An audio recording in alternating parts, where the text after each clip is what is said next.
Au nom du Père, du Fils et du Saint-Esprit. Amen.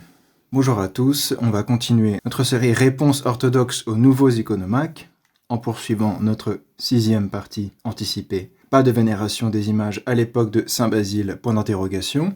On a vu la dernière fois un certain nombre de témoignages du côté hellénophone, du côté oriental de l'Empire romain, du IVe siècle, jusqu'au fin 4e, début 5e, éventuellement avec Saint Astérius d'Amazée.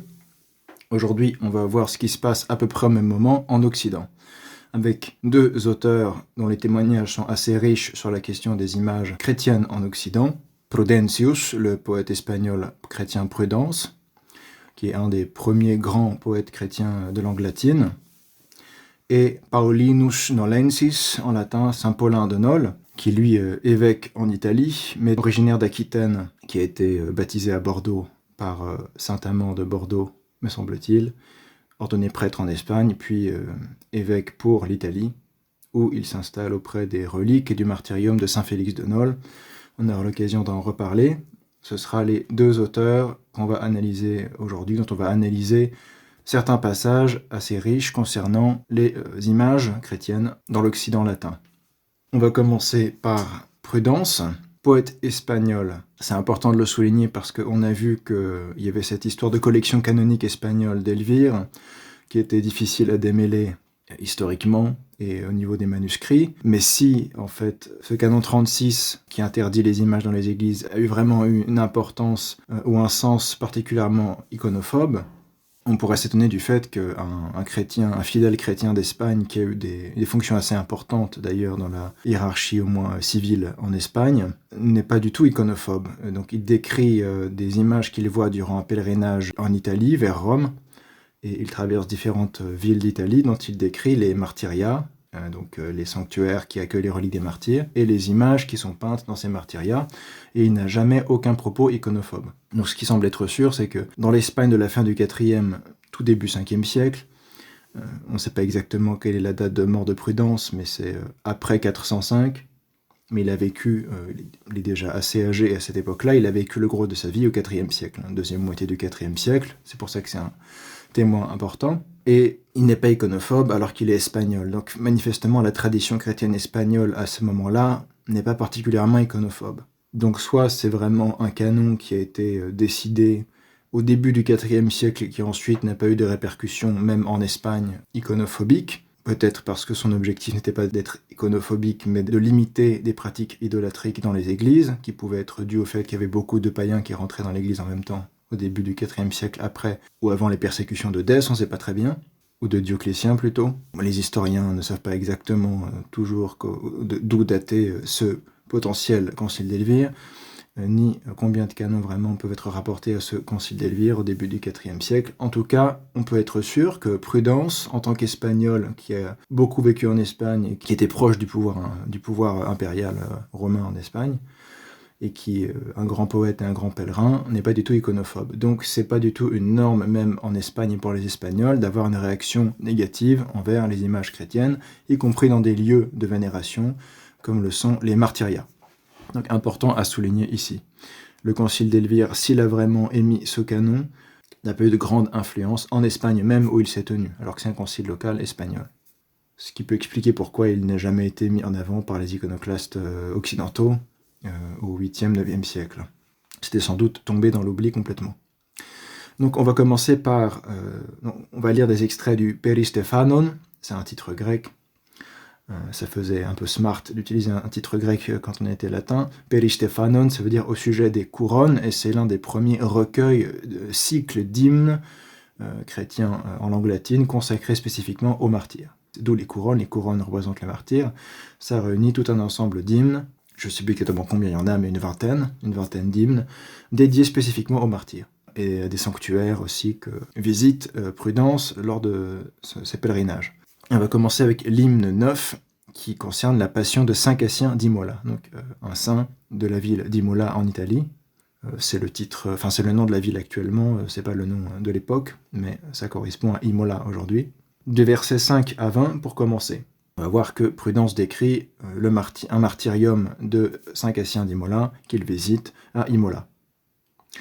Je m'étais prosterné à terre, stratus umi, Je m'étais agenouillé devant le tombeau que le saint martyr Cassien honore de ses reliques sacrées. Tumulo ad voluebar, quem sacer ornat martyr dicato Cassianus corpore. Tandis que tout en larmes, je pensais à mes tourments, à tous les soucis de ma vie, à mes douleurs poignantes, je levais mon visage vers le ciel. Erexi accelum faciem. Et voici que mes yeux rencontrent en face de moi l'image d'un martyr, peinte en vive couleur. Stetit obvia contra fucis colorum picta imago martyris. Il portait 1000 plaies. Bon, l'image d'un martyr, ça peut être aussi l'image du martyr dont il est question. Imago martyris. Il n'y a pas d'article en latin, donc on peut le traduire aussi par l'image du martyr, à savoir Saint Cassien, qui vient d'être mentionné juste avant, un martyr Cassianus. Il portait 1000 plaies, ses membres étaient tout lacérés et sa peau apparaissait criblée de petites piqûres. Autour de lui, d'innombrables enfants, spectacle impitoyable, enfonçaient, fichaient dans son corps les petits stylets avec lesquels ils avaient l'habitude de remplir rapidement leurs tablettes enduites de cire, en écrivant sous la dictée les paroles du maître. Donc, Saint Cassien d'Imola, c'est un martyr professeur qui était martyrisé par ses propres élèves. C'est un peu particulier, mais c'est ce que rappelle Prudence dans son poème. Il rappelle quel est le martyr de Saint Cassien, et il le décrit comme étant peint dans le martyrium d'Imola. J'interrogeai le sacristain, editus consultus, et voici ce qu'il me dit. Ouvre les guillemets, là c'est le sacristain de l'endroit qui parle. Ce que tu vois, ô étranger, l'étranger c'est Prudence qui vient d'Espagne, ce que tu vois, ô étranger, n'est pas une fable vaine. Quod prospicis hospes non est inanis fabula. Un conte de bonne femme. Ce que ce tableau reproduit, pictura refert, c'est une histoire qui a été rapportée dans les livres et qui montre la foi solide de l'ancien temps. Veram vetusti temporis monstrat fidem. Ça, c'est le début de cette... en tout cas, une partie du début de cet hymne où on voit déjà tous les signes de la vénération dont on a déjà parlé.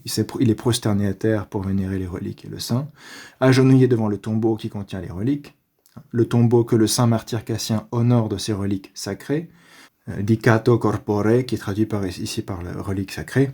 Il lève son visage vers le ciel. On peut imaginer qu'il est en état d'émotion, comme le décrivait saint Grégoire de Nice concernant les fidèles qui se rendaient au martyrium de saint Théodore en Asie mineure. Et c'est dans cette attitude de vénération et de dévotion que ses yeux tombent sur la fresque, ou en tout cas la peinture, qui représente Saint Cassien. Donc on voit très bien, ce qui est intéressant avec ce texte, c'est qu'on voit très bien la situation dans laquelle ces images des martyrs dans les martyriats étaient rencontrées, arrivaient à l'attention du spectateur qui était en train de vénérer, en action de vénération des reliques devant les sarcophages. Et c'est tandis qu'ils vénéraient ces reliques et les sarcophages qu'ils avaient l'occasion de regarder aussi ces peintures, ces images qui étaient en lien avec le martyr, évidemment, dont les reliques étaient accueillies, qui pouvaient raconter en images les actes de son martyr ou les moments essentiels de sa vie. Et donc c'est avec le regard de celui qui vient vénérer le martyr que mes yeux rencontrent en face de moi l'image du martyr, dit Prudence, peinte en vive couleur. Et ça le marque, et ça fait partie intégrante de son expérience de vénération du saint. Non seulement les reliques, mais on peut dire aussi l'image, même si c'est à des niveaux sans doute différents, senti à des niveaux différents, mais c'est quand même une seule expérience synesthésique, on pourra presque dire, c'est-à-dire qui engage tous les sens, ou plusieurs sens à la fois, la vue, l'odorat, le toucher, etc. Évidemment le nous, l'intellect qui prie. C'est une expérience globale qui inclut aussi la vue à travers les images qui sont vues. Et là, il interpelle le sacristain pour avoir des détails en plus, qui lui explique que c'est pas n'importe quoi ce qui est peint ici, c'est pas de la mythologie païenne, c'est vraiment la vie de ce saint dont tu viens vénérer les reliques. Ça reproduit et montre la foi solide de l'ancien temps. Donc déjà, ça a une portée pédagogique, didactique, qui est mise en avant par le sacristain. Ensuite, les versets 96 à 106 vont nous intéresser maintenant. C'est la fin du discours du sacristain, qui a raconté et énuméré les épisodes de la vie de Saint Cassien. Telle est, étranger, la scène rendue par de vives couleurs, que tu contemples avec étonnement. Ec sunt queliquidis expressa coloribus hospes miraris. Voilà la gloire de Cassien. Ista est Cassiani gloria. Si tu formes quelques vœux justes et louables, si tu as quelque espoir ou quelque inquiétude intérieure, exprime-les, suggere. Le martyr, crois-moi, écoute avec la plus grande bienveillance toutes les prières. Audit crede preces martyr prosperimus omnes. et il exauce celles qu'il trouve dignes d'approbation. Ratasque reddit quas videt probabiles. Fermez les guillemets, c'est la fin du discours de sacristain qui termine par une incitation à demander les intercessions du saint, dont les reliques sont dans ce tombeau, dans ce sarcophage d'Imola. Donc, on retrouve les mêmes éléments que dans les homélies prononcées dans les martyriats en Orient par Saint Basile, Saint Grégoire de Nice, Saint Jean Chrysostome et compagnie. Il y a des reliques que les fidèles viennent vénérer, ils viennent demander l'intercession des saints, c'est-à-dire ils demandent aux saints de faire bénéficier leur parisien, leur intimité ou familiarité ou assurance auprès de Dieu, pour favoriser les demandes que les fidèles ont à présenter devant Dieu. Ils viennent auprès des reliques pour avoir un intercesseur auprès de Dieu. Évidemment, le saint exauce les prières qu'il trouve dignes d'approbation, il ne va pas exaucer tout et n'importe quoi. Il faut venir avec foi aussi, c'est important, on ne vient pas juste demander des choses, il faut aussi évidemment avoir foi, non seulement dans la sainteté du saint, mais aussi avoir la foi chrétienne tout simplement, la foi dans la Trinité, dans le Christ, etc., les fondamentaux du christianisme pour que ces prières fassent sens et que les saints les prennent en compte. Il faut exprimer les espoirs ou les inquiétudes. Prudence dit « j'obéis, j'embrasse le tombeau », comme plector tumulum, donc il le prend dans ses bras, c'est plutôt le sens littéral ici, comme on a vu chez Saint Jean Chrysostome notamment. Je verse aussi des larmes, lacrimas quoque fundo, la même chose que chez Saint Grégoire de Nice, donc c'est pas un truc d'Asie mineure, c'est un truc pan-chrétien. Dans toute l'Église catholique apostolique, on voit ces phénomènes de piété dans les martyriats. On embrasse le tombeau, on va au contact, donc, soit du tombeau, soit des reliques directement, si elles sont accessibles directement. On verse des larmes, de componction, de dévotion, de vénération, etc. Je tiédis l'autel de mes lèvres, dit Prudence, et la pierre de ma poitrine. Donc, il insiste sur le contact physique avec l'autel qui est sur le sarcophage. Comme on l'a dit souvent, les reliques des martyrs servaient de fondement aux autels sur lesquels on allait pouvoir célébrer les offices lors de l'anniversaire du martyr. Et c'est de là que vient la pratique de toujours avoir des reliques de saints au niveau de l'autel. Sans ça, l'autel n'est pas consacré et l'église n'est pas consacrée non plus. Donc, dès cette époque, il y a cette idée qu'il faut les reliques de saints pour sanctifier le lieu et que ce soit véritablement une église chrétienne. Moralité, sans reliques dans un lieu de culte, c'est pas un vrai lieu de culte du point de vue traditionnel chrétien. Déjà, ça remet en question l'idée des temples protestants qui, évidemment, n'ont pas de reliques. Donc, c'est même pas des endroits consacrés du point de vue chrétien, ancien, patristique. Et donc, il y a cette piété, encore une fois évidente, vis-à-vis du sarcophage qui contient les reliques. Il tiédit l'autel de ses lèvres, donc il embrasse, et la pierre de sa poitrine, donc il embrasse aux deux sens du terme, en donnant des baisers et en tenant dans ses bras et contre sa poitrine. Altarte pescitore, saxum pectore. Et je rappelle que c'est un poème. Ici, on ne rend pas la versification parce qu'on se base sur des traductions en prose, mais c'est écrit en vers. Tout ça, tous ces hymnes sont rédigés en vers. Puis je passe en revue toutes mes peines cachées, et je murmure au sein mes désirs et mes craintes. Tunc quod petebam, quod timebam murmuro. Donc c'est particulièrement mélodieux, on sent que c'est travaillé comme de la poésie. Je lui parle de ma famille que j'ai laissée derrière moi dans une situation difficile, de mon espérance chancelante d'un bonheur qui arrivera peut-être. Le saint m'entend, audior. Je vais à la ville, Rome, il se rend à Rome, il fait un pèlerinage à Rome, mais il passe par différents points, différents lieux de pèlerinage en se rendant à Rome. Je vais à la ville, mes démarches réussissent, je suis revenu chez moi, je chante les louanges de Cassien. Cassianum predico. Évidemment, il y a une figure de style, là, il dit au présent tout ce qui se passe grâce aux prières et à la bénédiction du saint dont il a demandé évidemment l'intercession et l'aide. Là encore une fois, ça exprime bien, ça décrit assez précisément les pratiques de piété en Occident qui sont à peu près les mêmes que celles qu'on a vues en Orient dans les textes des pères de la dernière vidéo et de plusieurs vidéos qu'on a postées ces derniers temps. Petite note, évidemment, audior, ça veut dire littéralement « je suis entendu », sous-entendu par le saint, par Saint Cassien que je prie. Deuxième note, donc sur le titre « Passion de Saint Cassien d'Imola », il est difficile d'établir la date exacte du passage de Prudence à Imola, tout comme plus généralement de son ou ses voyages à Rome. Tout au plus peut-on dire qu'il a écrit l'ensemble des poèmes du Peristéphanon avant 405.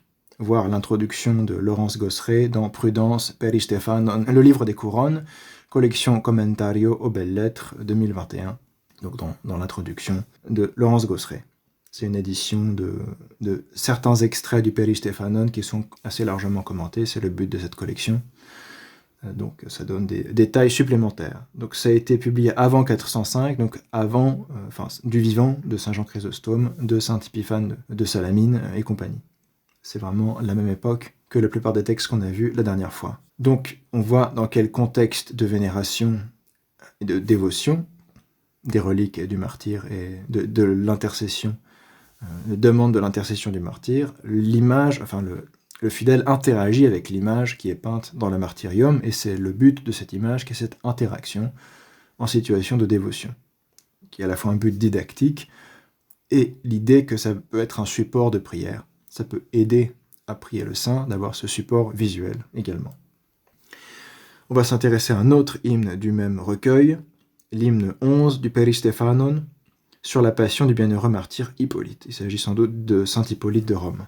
Au verset 119 à 136, on peut lire, là, à nouveau, Prudence va décrire une peinture qui se trouve dans un martyrium dédié à saint Hippolyte, qui se trouve sans doute à Rome cette fois-ci. Le corps du martyr est déchiré, déchiqueté en menus morceaux, qu'arrache la campagne hérissée. Donc là, je mets un slash parce que je me suis basé sur une traduction en vers. Dans l'édition de Laurence Gosseret, c'est traduit en vers.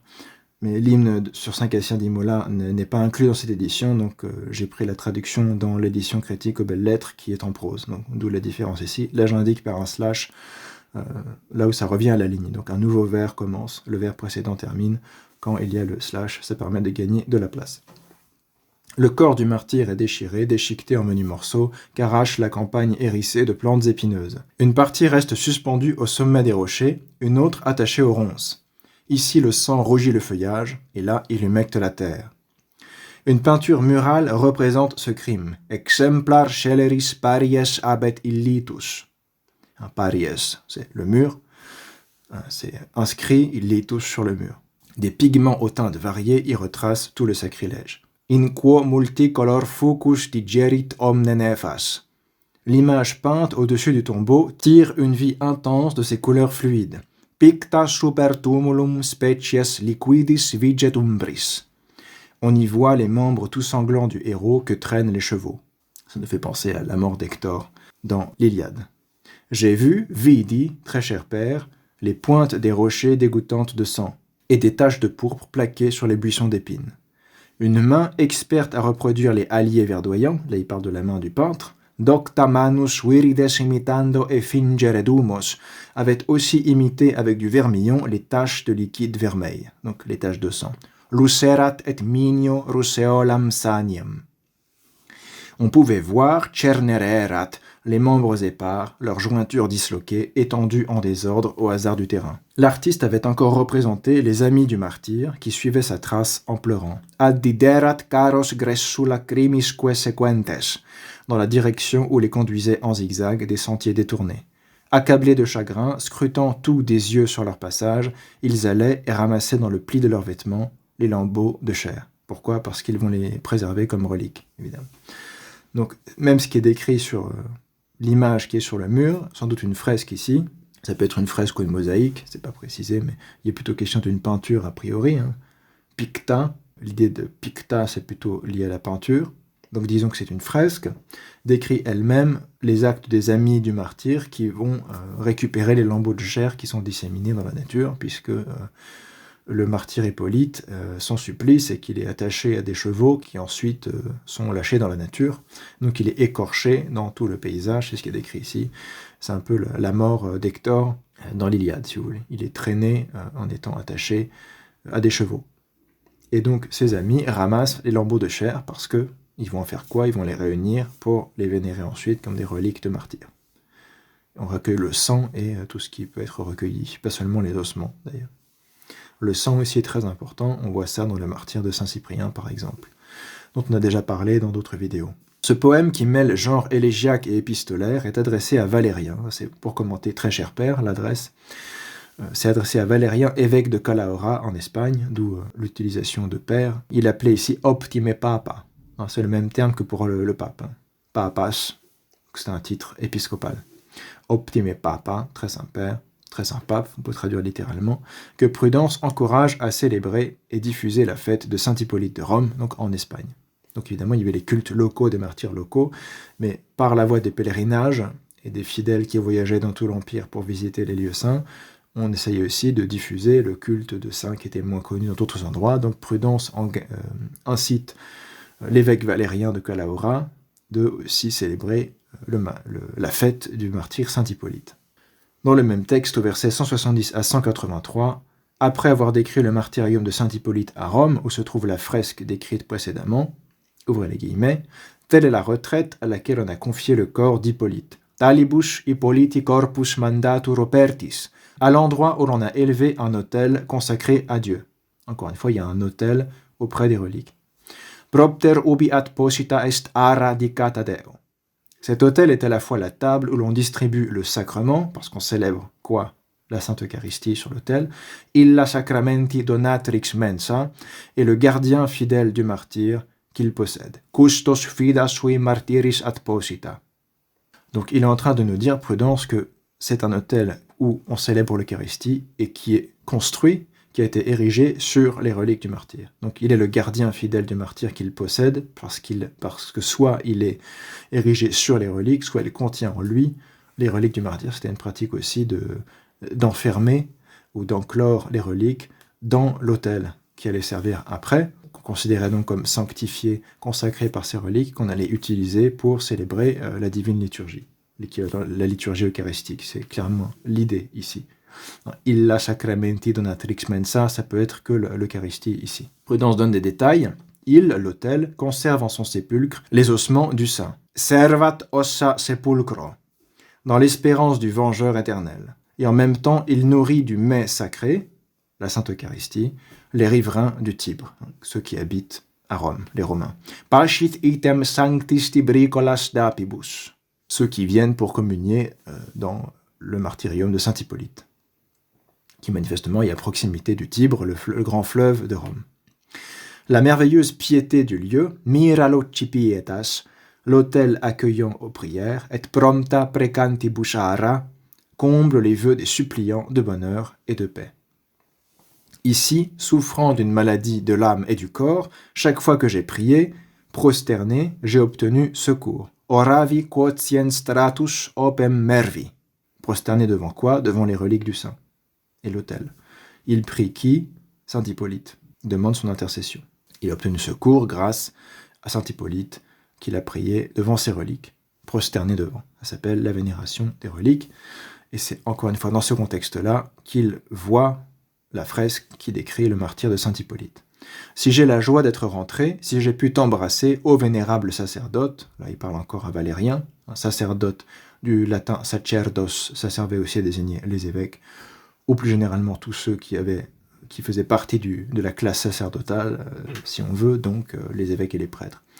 Venerande sacerdos, qui lui aussi est vénérable, littéralement, venerande, qu'on doit vénérer à cause de sa fonction épiscopale.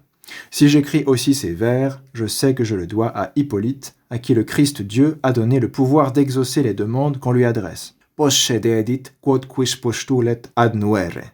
Donc littéralement, il explique encore que c'est à cause de l'intercession du saint qu'on vient vénérer ces reliques. Parce que le Christ lui-même a donné le pouvoir d'exaucer, donc l'a délégué en quelque sorte, le pouvoir d'exaucer les demandes, donc les prières qu'on lui adresse à Saint Hippolyte, qui est martyr, qui est l'auteur de certains textes qu'on a conservés, comme la réfutation de toutes les hérésies, notamment d'un commentaire sur Daniel et de fragments qu'on a conservés d'œuvres diverses, aussi d'un texte sur l'Antichrist, etc. Et on lui attribue aussi ce texte très important qui s'appelle la tradition apostolique. Voilà, c'est un auteur assez connu du IIIe siècle, auteur et martyr, qui était en froid avec plusieurs évêques de Rome de l'époque, mais qui est mort en martyr en étant réconcilié avec, je ne sais plus si c'est Zéphirin ou Caliste, un des deux, de Rome. Donc finalement, il est considéré comme un saint et vénéré comme martyr. La petite note ici concernant la table où l'on distribue le sacrement, par excellence, l'Eucharistie. Là, je cite un commentaire de Laurence Gosseret, dans la même source. Prudence souligne fortement le rôle des sacrements, en particulier de l'Eucharistie, dans cette progression vers le salut.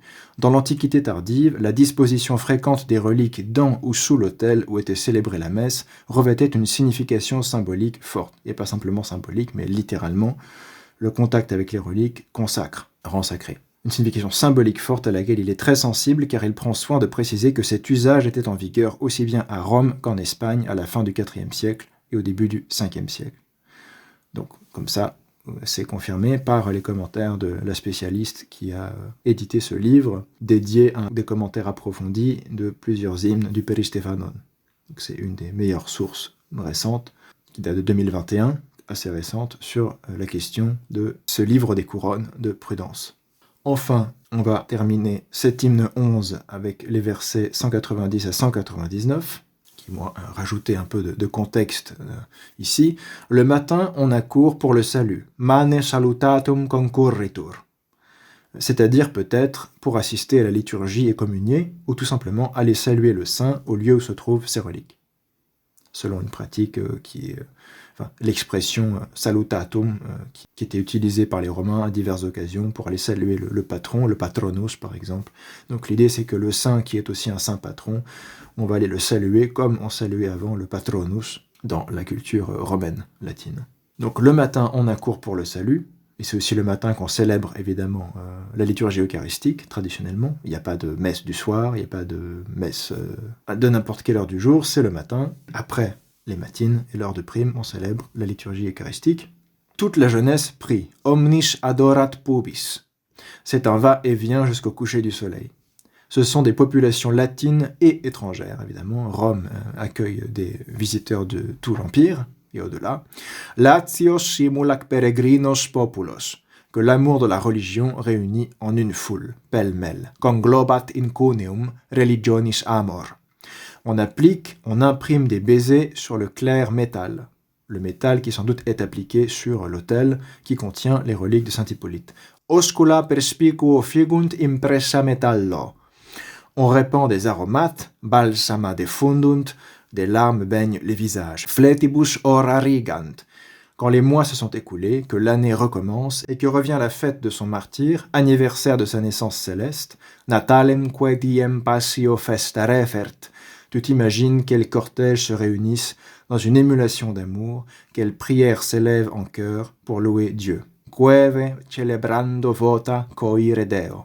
Donc aucune tension entre le fait de louer Dieu et de vénérer le martyr à travers ce relique. Au contraire, tout ça ne fait qu'un dans la pratique chrétienne de l'époque, en tout cas indéniablement, 4e, début 5e siècle, en Orient comme en Occident.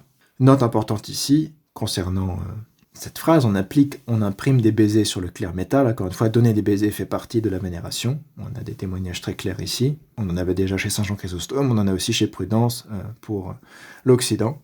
On répand des aromates.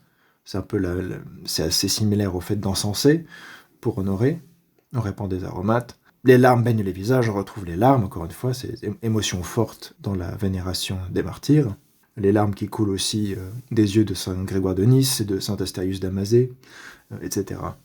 Prudence a décrit précédemment, au verset 184 à 187, comment l'édicule, edicola, c'est-à-dire sans doute l'autel érigé directement sur le sarcophage du martyr, avait été recouvert de plaques d'argent massif. Comme le précise Laurence Gosseret, ouvrez les guillemets, au temps de Prudence, c'était parfois le sarcophage lui-même qui servait directement d'autel, comme on l'a supposé par exemple à Saint Paul de Rome, donc, le martyrium de Saint Paul à Rome. Il est probable que l'édicule désigne ici l'autel qui contient les reliques. Donc c'est important de comprendre que ces martyrias sont aussi des églises où on célèbre l'office eucharistique, même si c'est particulièrement à l'occasion de la date anniversaire, comme le précise ici Prudence d'ailleurs, la fête de son martyr, anniversaire de sa naissance céleste. Encore une fois, c'est quelque chose qui date déjà de l'époque apostolique, on le retrouve chez saint Ignace d'Antioche, c'était de la naissance céleste pour le martyr, et ça revient dans le martyr de saint Polycarpe, un peu plus tard. Même si c'est à des occasions précises que le peuple va se réunir pour célébrer la liturgie eucharistique dans ces martyrias, elles servent quand même aussi d'église. C'est pas simplement des endroits où on va en dehors des offices, mais où on va célébrer les offices, notamment lors de la commémoration particulière, la date anniversaire de naissance au ciel du martyr concerné. Donc il est probable que l'édicule, cet autel, désigne ici l'autel qui contient les reliques.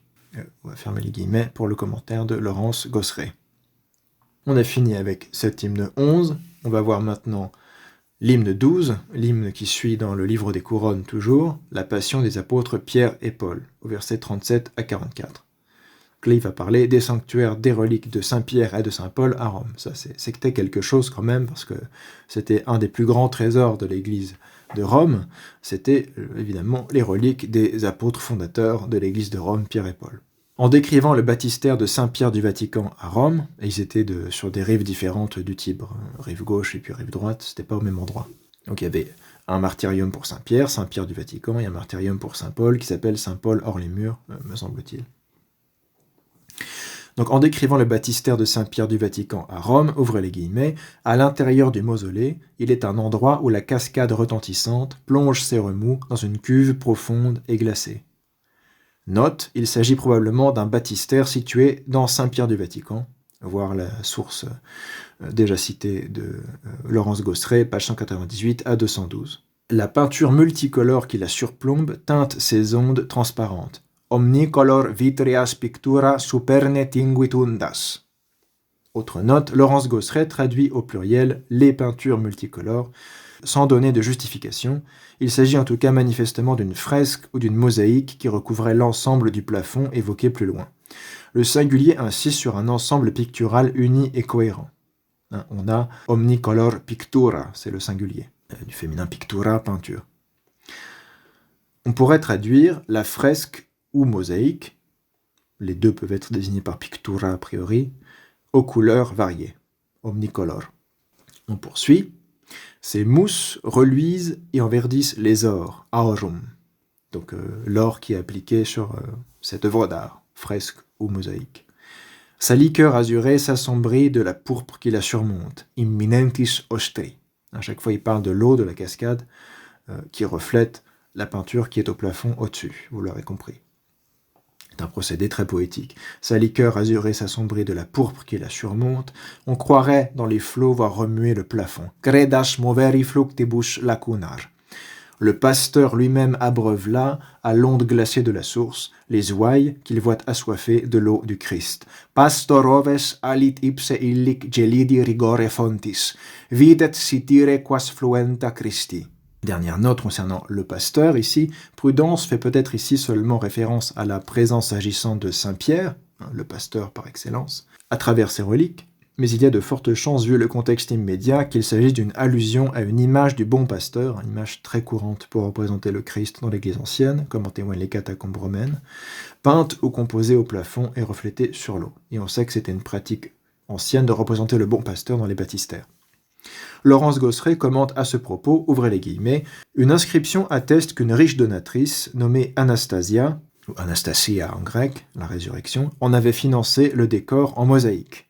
Donc ce serait éventuellement une mosaïque ici, ce qui concorde avec la description poétique de Prudence. La présence dans la mosaïque du plafond d'une représentation du bon pasteur, seule figure mentionnée par Prudence, confirme la destination des lieux, car il s'agit d'un des thèmes iconographiques les plus répandus dans les baptistères paléochrétiens. Donc ça recoupe ce qu'on sait sur les représentations, les icônes que les chrétiens représentaient dans les baptistères. Le plus ancien étant celui de Dura Europos, je pense qu'on est conservé avec les peintures qui vont avec, donc en Syrie, première partie du IIIe siècle. On les trouve à Dura, justement, à Naples, dans la chapelle de Saint-Aquilin à Milan, dans le baptistère de Néon à Ravenne, donc dans la plupart des sites paléochrétiens bien conservés jusqu'à nos jours. Un peu plus loin, Laurence Gosseret ajoute « La figuration du Christ en bon pasteur, principal acteur du sacrement, était vraisemblablement le centre de la composition décorative du baptistère. La figure du bon pasteur désigne en effet d'abord le Christ, mais peut également s'appliquer au fondateur de l'Église, l'apôtre Pierre. » Donc, toutes ces significations sont réunies dans ce symbole du bon pasteur, qui n'est pas forcément une représentation littéralement du Christ, mais qui en tout cas symbolise évidemment le Christ. « Je suis le bon pasteur », c'est le Christ qui le dit dans l'Évangile selon saint Jean. Tous les chrétiens reconnaissent la référence. Donc, dans l'ouvrage déjà cité, pages 205 à 206. Donc, encore une fois, ici c'est un baptistère, mais on voit à quel point il y a une interaction entre l'aspect sacramentel, l'aspect vénérationnel, si on peut oser ce néologisme, et l'aspect visuel, le rôle de ces images, qui sont ces mosaïques, ces peintures, etc., qui sont placées là en ayant des objectifs symboliques, didactiques et dévotionnels assez précis. À propos de l'hymne 14 du livre des couronnes, dédié à sainte Agnès de Rome, C'est une hymne un peu plus loin dans le même recueil, qui est, comme vous le voyez, assez riche sur la question. Donc Sainte Agnès a un grand culte voué à Sainte Agnès à Rome. On a conservé des objets qui la représentent, qui datent du IVe siècle. Donc il y avait des icônes de Sainte Agnès au IVe siècle déjà. Ça corrobore ce que dit Prudence concernant le culte de Sainte Agnès. Laurence Gosseray commente, ouvrez les guillemets, la fresque ou la mosaïque de l'abside du martyrium de Sainte Agnès, auquel est consacré l'hymne 14, depuis lors détruite, a très bien pu inspirer la description visionnaire que fait Prudence de l'apothéose de la sainte. Il représente en effet Agnès en orante, c'est-à-dire en position de prière, debout, les bras levés vers le ciel. Un type très répandu dans l'art paléochrétien, le type de la femme en prière notamment. Voir Péristéphanone 14, verset 69. S'élevant parmi les étoiles, même hymne, versets 91 à 93, motif paléochrétien qui figure sur des verres dorés et sur la plaque de marbre qui orne la crypte d'Agnès, et constitue également un motif iconographique traditionnel d'abside. Donc, traditionnel déjà à l'époque de Prudence. On parle d'un art chrétien qui a déjà ses traditions, ses points de repère, à la fin du IVe siècle, parce qu'il se développe déjà tout au long du IIIe siècle et probablement avant. Simplement les objets qu'on peut dater avec le plus de certitude sont plutôt du 3e, 4e siècle.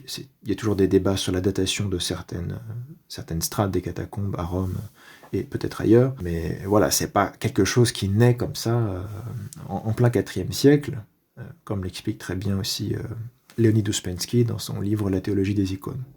Donc ça, c'est le commentaire de Laurence Gosseray dans l'introduction de l'édition Commentario du Peristéphanone de Prudence, donc dans la même source, à la page 61 de l'introduction.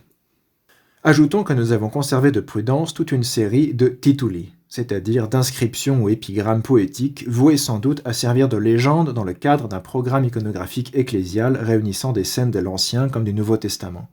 Voir le Ditokéon dans les œuvres complètes de Prudence en édition critique aux belles lettres au tome 4, édition de Lavarenne, de 1963 aux pages 204 à 216, où il y a la traduction complète de tous ces ditokéons, tous ces épigrammes. Lavarenne commente dans cette édition, les 48 ou 49 quatrains qui forment le ditokéon semblent avoir été destinés à figurer au-dessous de tableaux représentant en nombre égal des scènes de l'Ancien et du Nouveau Testament, sous forme de frises probablement qui se faisaient face. C'est un thème qu'on va retrouver chez saint Paulin de Nol, et aussi qui apparaît dans une lettre attribuée à saint Nil le Sinaïte en Orient au 5e siècle.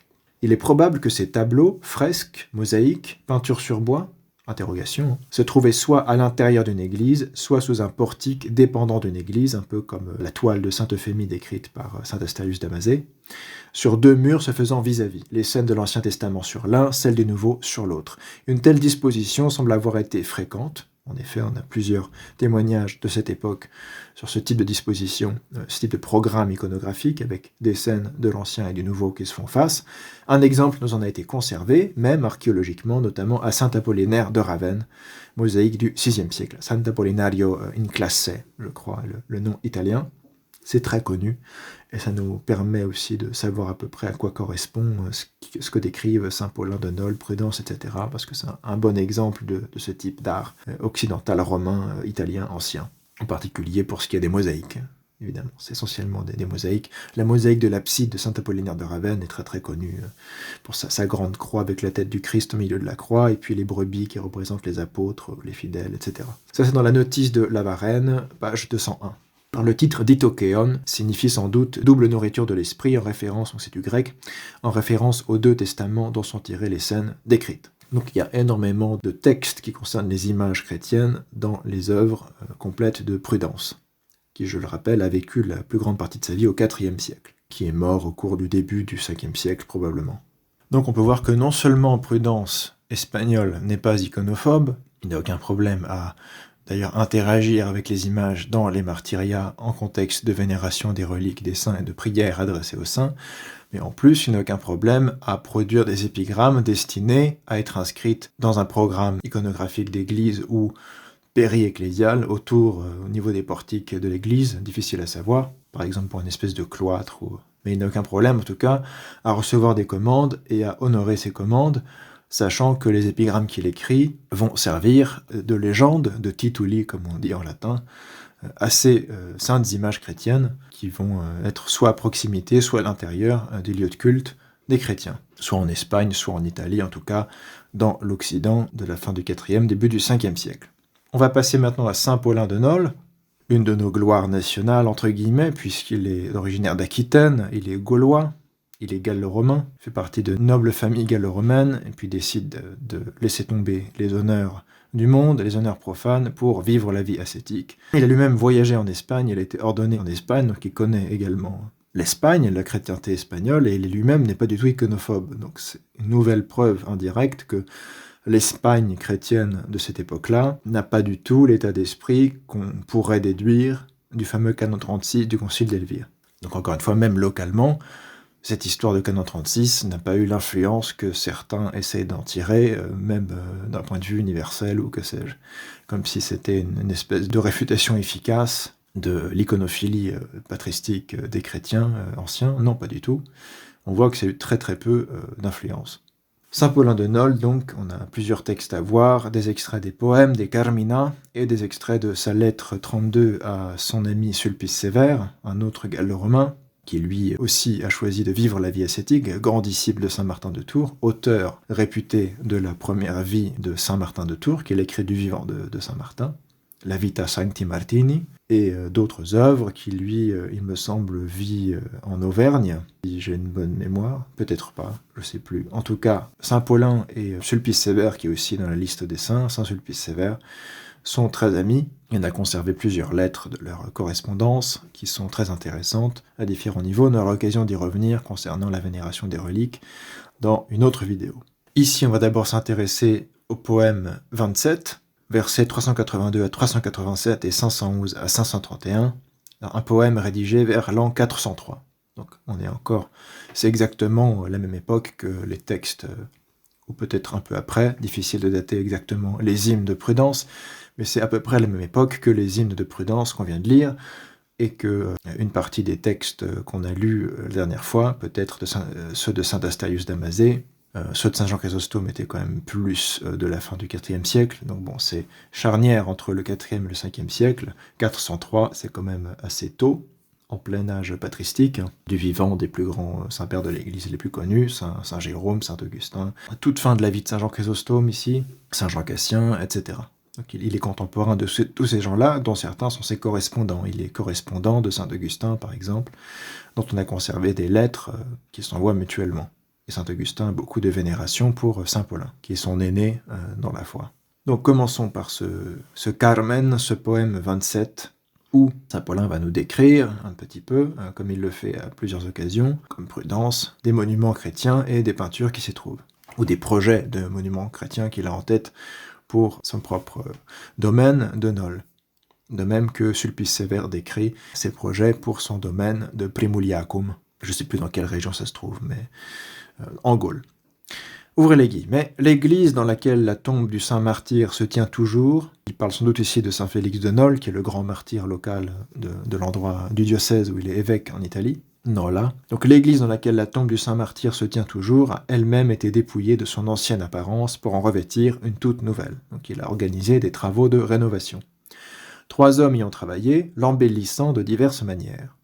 2 d'entre eux sont des artisans qui ont installé des panneaux au plafond et des façades de marbre, tandis que le 3e est un artiste qui a ajouté des représentations de l'apparence de Dieu. Pictor imaginibus divina ferentibus ora. Alors sans doute ici, il parle du Christ, puisque, comme vous le savez, on ne peut pas vraiment représenter le Père ni l'Esprit Saint, sinon symboliquement par une colombe, donc probablement ici l'apparence de Dieu signifie le Christ selon la chair. Ou alors ça parle de représentation symbolique, bon, c'est difficile à savoir, parce qu'il décrit plus loin le projet iconographique des absides de Fundi et de Nol, des basiliques, où c'est des représentations symboliques de la Trinité. Ici, c'est pas très clair. Tout ce que l'on voit dans l'église, qui paraît commencer une nouvelle vie, n'est que splendeur souriante. Donc, très positif vis-à-vis de l'art chrétien ici, qui inclut la maçonnerie, l'architecture, et ici, un artiste, on ne sait pas s'il fait des mosaïques ou des peintures.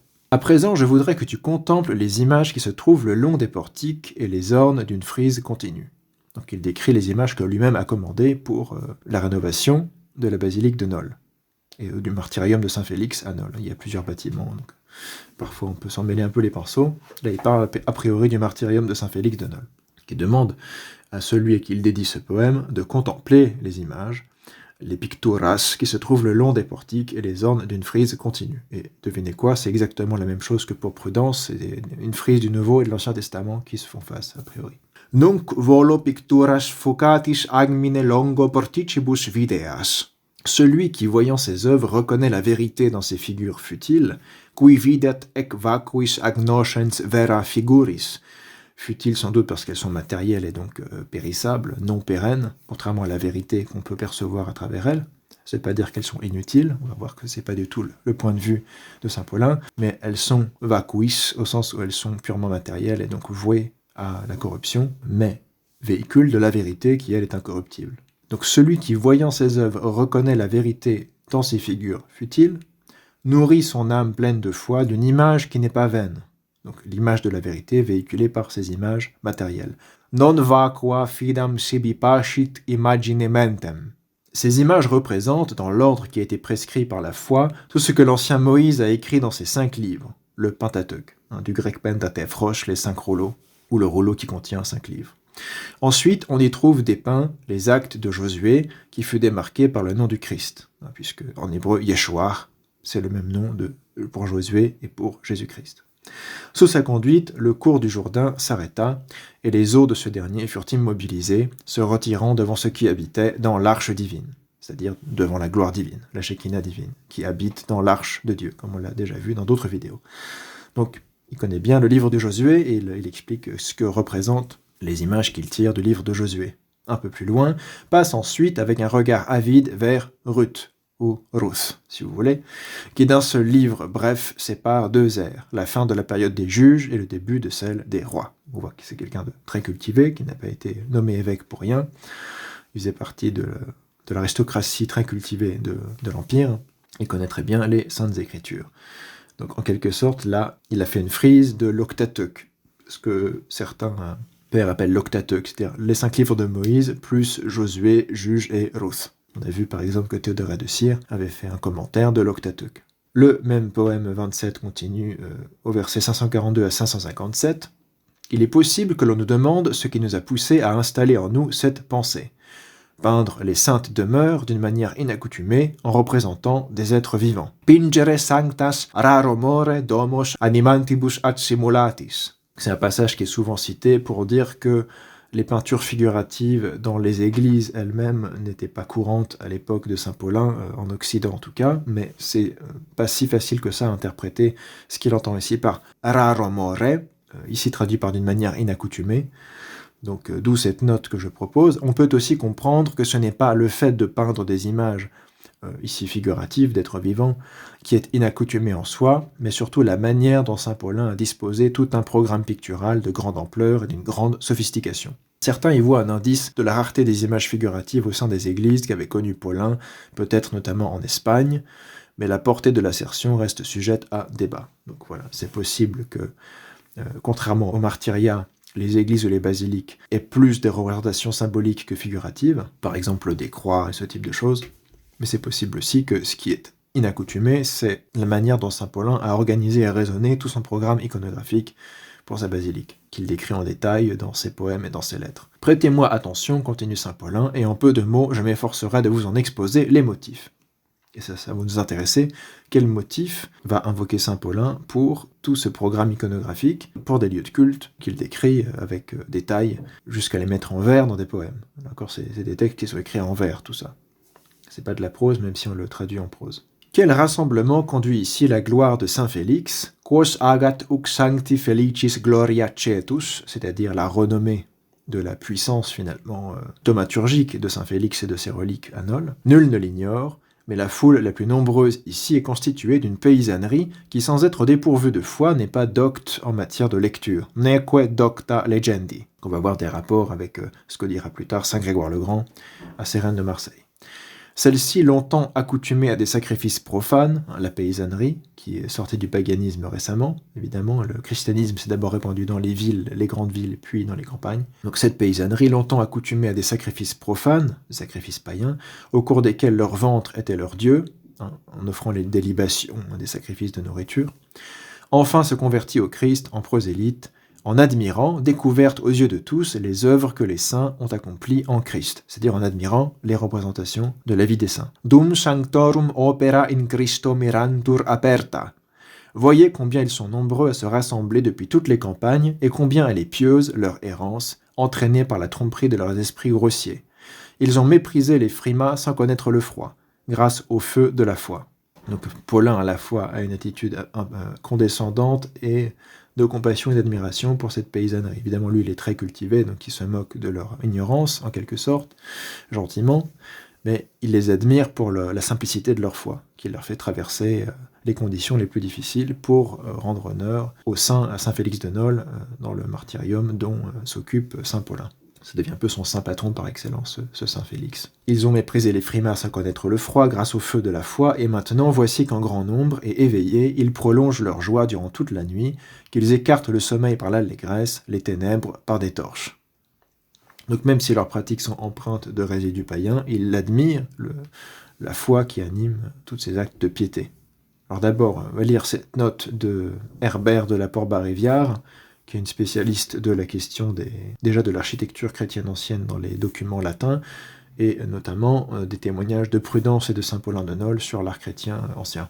Ça, c'est issu du même article. On retrouve une traduction de ce poème 27 qui s'intitule « Penser le problème de la présence des images », etc. C'est un titre assez long qu'on peut trouver en accès libre sur Internet, qui fait partie d'une collection issue d'un colloque peut-être, en tout cas d'une anthologie d'articles qui s'appelle « Images et droits ». Vous pouvez chercher tout ça sur Internet et vous le trouverez facilement. Donc dans cette même source, Gaël Herbert de la Port-Baréviard commente l'expression raro more, justement, d'une manière inaccoutumée. On peut également comprendre raro more, me semble-t-il, par rapport à un lieu spatial qui serait présenté comme peu courant à l'intérieur de l'édifice de culte. Les emplacements situés au-dessus des entrecolonnements de la nef centrale, comme Paulin l'explicite lui-même dans un passage précédent du poème. Ce type de positionnement des cycles iconographiques apparaît en effet au cours du IVe siècle, et il est possible d'imaginer que Paulin, qui passa par Rome avant d'arriver à Nol, au printemps 395, a pu contempler les fresques qui ornaient sans doute déjà les murs des basiliques romaines, qu'il s'agisse de Saint-Pierre de Rome, du Vatican, ou de Saint-Paul hors les murs. Donc les églises basiliques martyria qui recelaient les reliques de Saint-Pierre et de Saint-Paul, dont on pense qu'il y avait déjà des représentations iconographiques, des icônes, dans ces lieux de culte et de pèlerinage dès le milieu du IVe siècle, si ce n'est dès l'époque de Saint Constantin le Grand. Voir à ce sujet le très bon article de Jean-Pierre Caillet, qui s'intitule « L'image dans l'édifice cultuel chrétien au IVe siècle, légitimité et fonction », dans Texera, je ne sais pas prononcer le portugais, donc excusez-moi d'avance, Texera ou Teixeira, je ne sais pas, c'est comme en espagnol, et Carneiro, Arqueologia da transição entre o mundo romano e a Idade Media. Voilà comment j'imagine que ça se prononce, mais je ne suis pas du tout lusitanophone. Mais donc c'est dans cette anthologie qui est prise en charge par des Portugais ou des lusitanophones en tout cas, qui a été publié cet article de Jean-Pierre Caillet qu'on peut trouver sur Internet, peut-être sur Academia, je ne sais plus où je l'ai trouvé, mais vous pouvez trouver ça également en accès libre. Un article dédié à cette question où il parle également des icônes, des mosaïques qu'on pense avoir été, dès cette époque, à Saint-Pierre de Rome et à Saint-Paul hors les murs et qui ont pu inspirer Saint-Paulin de Nol. On continue le poème 27, au verset 558 à 576.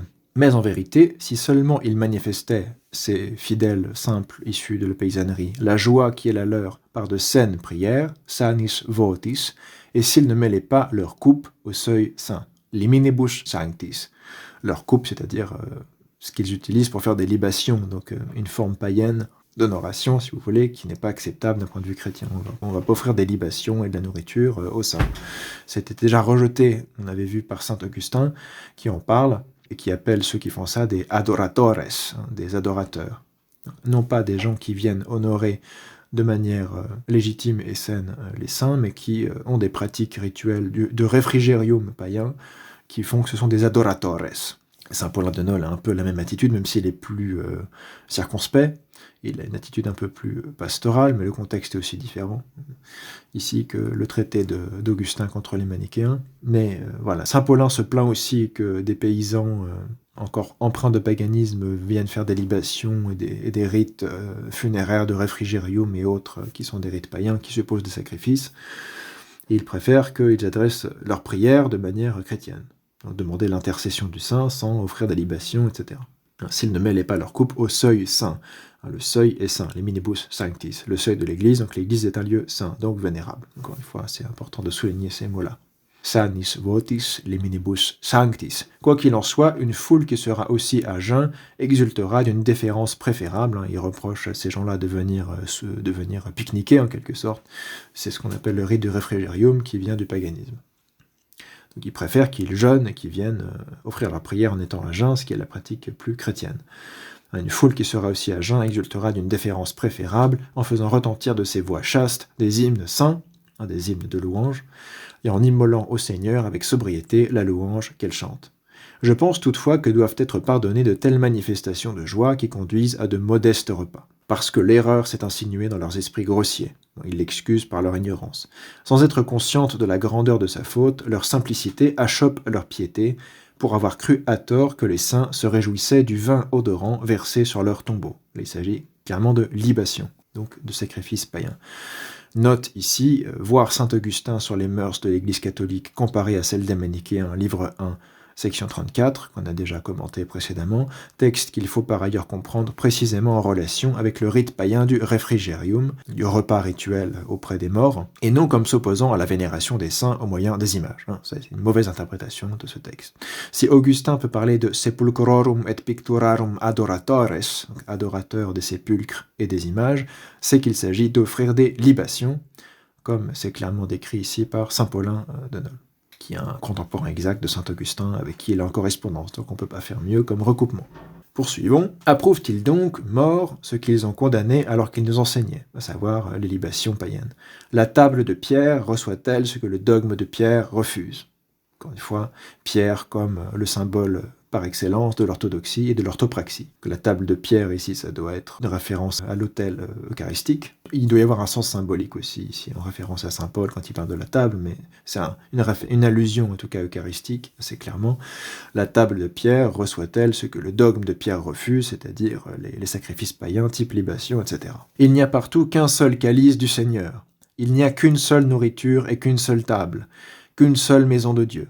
C'est dans le style de saint Paul quand il dit un seul Seigneur, un seul baptême, une seule foi, etc. C'est bien d'ailleurs, ça nous fait faire un peu d'ecclésiologie. Il n'y a qu'un seul sacrement parce qu'il n'y a qu'une seule église. Qu'un seul calice du Seigneur, enfin qu'un seul sacrement. Une unité de la communion, de l'Eucharistie qui est la même dans toute l'église catholique, au sens patristique. Il n'y a partout qu'un seul calice du Seigneur, qu'un seul corps et un seul sang. Il n'y a qu'une seule nourriture et qu'une seule table, l'autel, sur lequel on consacre les saintes espèces, qu'une seule maison de Dieu, l'Église, que les vins retournent aux tavernes. L'Église est la sainte demeure des prières. Sancta precum domus est ecclesia. Recule devant ce seuil consacré. Sacratis liminibus. Encore une fois, c'est un lieu saint, vénérable, consacré, donc on ne doit pas le traiter comme ça. On vient avec le jeûne et la prière, comme le demande le Christ.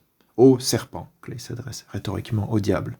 Le jeu n'est pas ton dû dans cette demeure, ce serait injuste, mais le châtiment. Tu mêles tes outrages, ô ennemi, aux supplices qui sont les tiens. En désaccord avec toi-même, dans le même temps, tu hurles sous l'effet des tortures et tu chantes au milieu des coupes.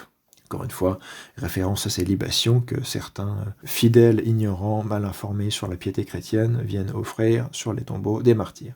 Ça, c'est clairement condamné par saint Paulin de Nol, contrairement aux images chrétiennes et aux prières aux saints et à la vénération des reliques. Vous aurez remarqué. Il faut faire une différence que font les pères entre l'idolâtrie et la vénération. Ça continue au verset 579 à 595, toujours le même poème 27, qui est assez long.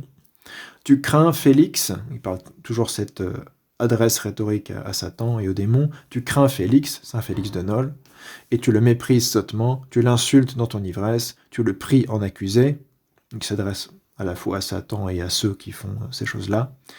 Tu l'insultes dans ton ivresse, tu le pries en accusé, et dans ton malheur, tu es exubérant, alors que celui-là même est ton juge, saint Félix, par la vengeance duquel tu es frappé et consumé.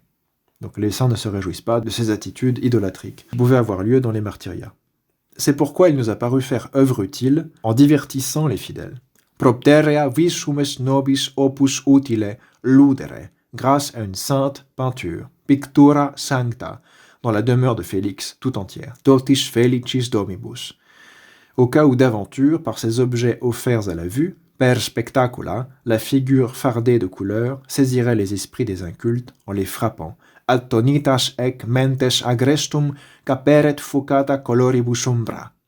Elle qui est expliquée par des inscriptions au-dessus desquelles elle se trouve. Ces fameux tituli dont on a dit que Prudence en avait rédigé, et de nombreux auteurs, dont des pères de l'Église latine, ont écrit des tituli pour servir de légende. Saint Paulin l'a fait, à la demande de Sulpice Sévère, par exemple. Sulpice Sévère lui demande des tituli pour son église, sa basilique de Primuliacum, et Saint Paulin honore la demande dans sa lettre 32 à Sulpice Sévère. Donc il nous décrit très bien, il y a ces images, peuvent être des mosaïques ou des peintures, expliquées par des inscriptions dessus lesquelles elles se trouvent. Donc c'est pas que les gens sont analphabètes ou illettrés, c'est que simplement ils sont ignorants des Écritures. Encore une fois, ça permet d'interpréter ce que veut dire aussi Saint Grégoire le Grand, comme l'explique Herbert de la Porte-Barévia. Ici, l'idée, c'est pas que les gens ne savent pas lire, sinon on ne mettrait pas d'inscription, ils ne pourraient pas lire les inscriptions, donc ça ne marcherait pas. Ils peuvent lire les inscriptions, mais ils ne connaissent pas la Sainte Écriture, ils ne sont pas doctes en matière de lecture, comme le dit Saint Paulin. C'est-à-dire, ils ne connaissent pas bien les Saintes Écritures, les vies des saints, etc. Donc on va leur mettre des images avec des légendes qui expliquent, ce qui suppose qu'ils savent lire un minimum. Au moins des grosses lettres qui sont inscrites en mosaïque ou gravées ou que sais-je. Donc ces inscriptions sont là afin que ce qui est écrit rende évident ce que la main a déployé, ce qui suppose que, encore une fois, les gens dont on parle savent lire. Ut littera monstret quod manus explicuit, et que pendant que tous se montrent les uns aux autres les scènes peintes, et qu'ils les lisent de nouveau pour eux-mêmes, en lisant les inscriptions, dumque omnes picta vicissimos tendunt, releguntque sibi, ils se souviennent bien plus tard de la nourriture, tandis que les repaissent des jeûnes agréables aux yeux. C'est un jeûne agréable aux yeux que de passer son temps à contempler ces saintes peintures. Dum grata oculis ieionia pascunt, et qu'ainsi de meilleures habitudes s'insèrent dans leur stupéfaction pendant que la peinture trompe leur faim. Dum fallit pictura famem. Donc en quelque sorte, pour saint Paulin de Nol, ce programme iconographique a pour but d'améliorer la qualité de piété de ces fidèles simples qui viennent et qui ont tendance à avoir de mauvaises pratiques issues du paganisme, et lui, il veut les captiver par ces images, de sorte qu'ils pensent à autre chose qu'à se goinfrer et qu'à offrir des libations, etc. Ils seront occupés plutôt à regarder ces images étonnantes, à lire les légendes et à en parler entre eux. Et donc à s'instruire les uns les autres devant ces images au sujet de la foi, des saints, des Écritures, etc. Alors, en celui qui lit les saints récits des œuvres chastes, se glisse l'honnêteté des pieux exemples. Sanctasque legenti historias castorum operum subrepit honestas exemplis inducta piis. Il boit la sobriété à pleine bouche, l'oubli de l'excès de vin s'insinue en lui. Et pendant qu'il passe la journée à parcourir de leur regard un espace assez étendu, parce que manifestement c'est une grande basilique, donc c'est quelque chose d'assez monumental que fait saint Paulin, spatio maiore tuentes, les coupes se font plus rares, les coupes pour boire le vin, parce qu'une fois le temps passé à contempler ces scènes extraordinaires, per miracula tracto tempore, désormais il ne reste que bien peu d'heures pour faire bonne chère. Donc encore une fois, Paulin explique que c'est une stratégie pour approfondir la piété des fidèles. Donc ces images vont avoir un rôle pédagogique, didactique et spirituel. Ça va éloigner ces gens-là des choses terrestres pour les rapprocher des choses célestes. Et il utilise l'expression pictura sancta, une sainte peinture. Donc une peinture dont le sujet sera bon pour l'âme, pas simplement joli à regarder. Ça rejoint exactement l'expression qu'utilise saint Jean Chrysostome quand il parle des images de saint Mélèce d'Antioche. Il utilise l'expression agia icon, ou icona agian à l'accusatif comme on l'a vu. C'est exactement l'expression qu'on retrouve chez saint Paulin de Nol à peu près à la même époque, pictura sancta en latin. Encore une fois, si c'est sancta, ça veut dire que ça participe de la dévotion, de la vénération, même si il ne décrit pas ici en particulier des attitudes vis-à-vis de ces images, autres que de les contempler, d'en parler, de les lire, et d'en tirer un profit spirituel. En tout cas, ça n'est pas considéré comme une atteinte à la piété chrétienne que d'avoir ces images dans les lieux de culte. Bien au contraire. Sinon, il ne les commanditerait pas, parce que ça coûte cher tout ça quand même. Il faut s'imaginer, il embauche des artisans, et pas n'importe lesquels, on imagine. La sainte peinture comme materia orandi. très important. C'est un commentaire de Gaël Herbert de la Port-Baréviard dans le même article dont on a déjà parlé. Ouvrez les guillemets, ce sermon sur les images prend place dans la promenade fictive à travers le complexe basilical de Nol, à laquelle Paulin convie son ami Nicétas, évêque de Rémésiana, en Dacie, qui est d'ailleurs un saint. Saint Nicétas de Rémésiana. Fait partie des saints-pères de l'Église, d'expression latine. On a conservé des textes de Saint Nicétas de Rémésiana sur la foi, me semble-t-il, des Fidei notamment. Donc c'est un saint contemporain de Saint Paulin à qui il dédie ce Carmen 27. C'est pas n'importe qui, c'est des gens qui, manifestement, ne sont pas iconophobes.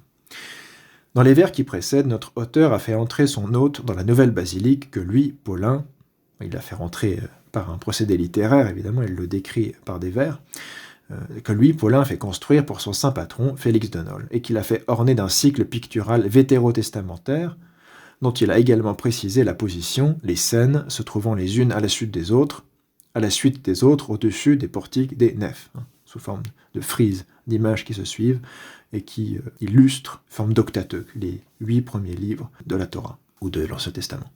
Il a également souligné que les images n'avaient de sens à ses yeux que si elles constituaient pour celui qui les regarde une nourriture spirituelle. Ça n'a pas une fonction purement esthétique ou décorative. Mais le simple déchiffrement et la compréhension d'un mot ou d'une phrase simple ne sont bien sûr pas suffisants pour l'instruction des fidèles.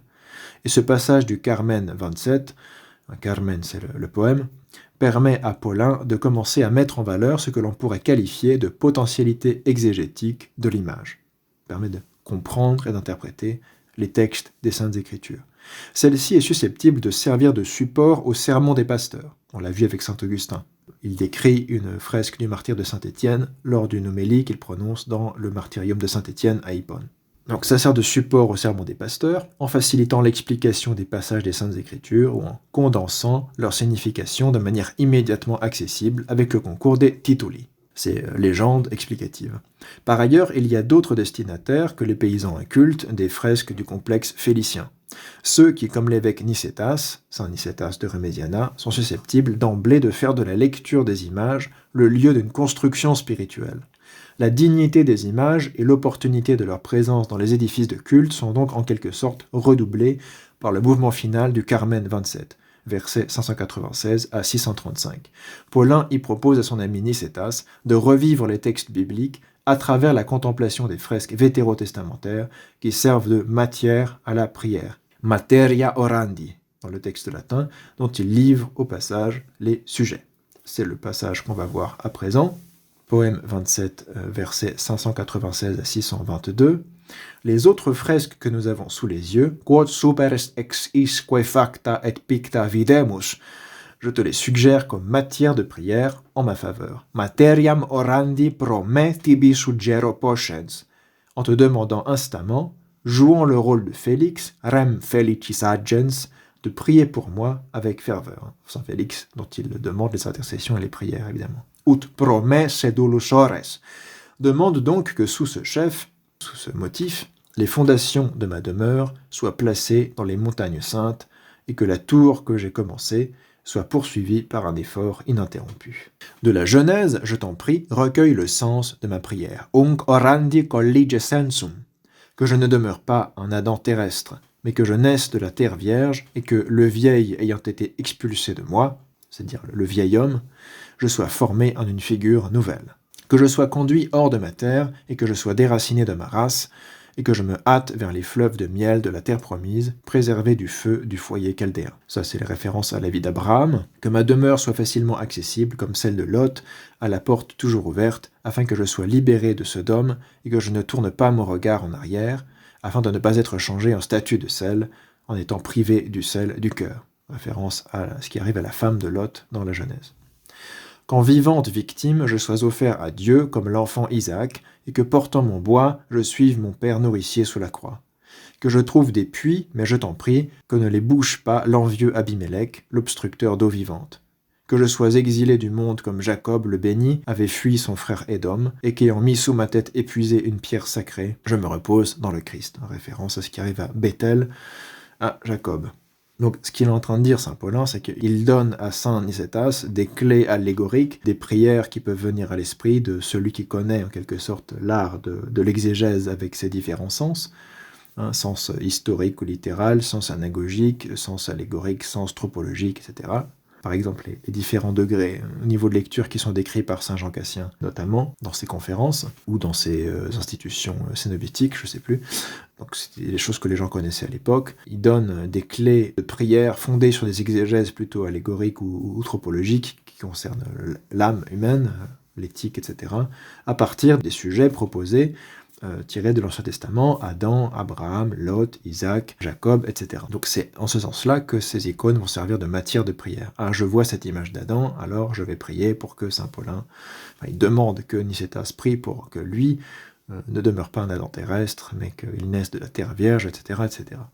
Le texte continue, que je ressente un chaste amour, ainsi que de l'horreur pour l'amour inique, de sorte qu'à l'instar de l'incorruptible Joseph, je fuis les séductions de la chair, libre dans mon corps délivré des chaînes du crime, et que j'abandonne au monde ma dépouille charnelle.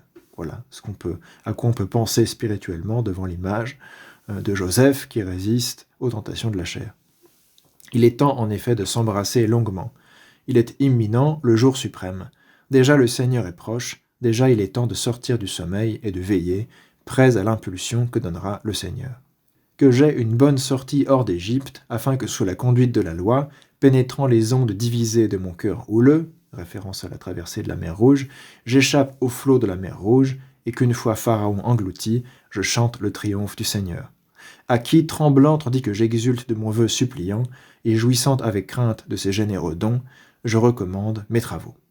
Fermez les guillemets, les versets 623 à 635 du poème 27. Donc, il énumère les différentes icônes qu'il fait installer dans la basilique de Saint-Félix, et il montre quel type de prière spirituelle, spiritualisante, tropologisante ou allégorisante on peut en tirer, donc en passant de l'image à la contemplation des choses spirituelles.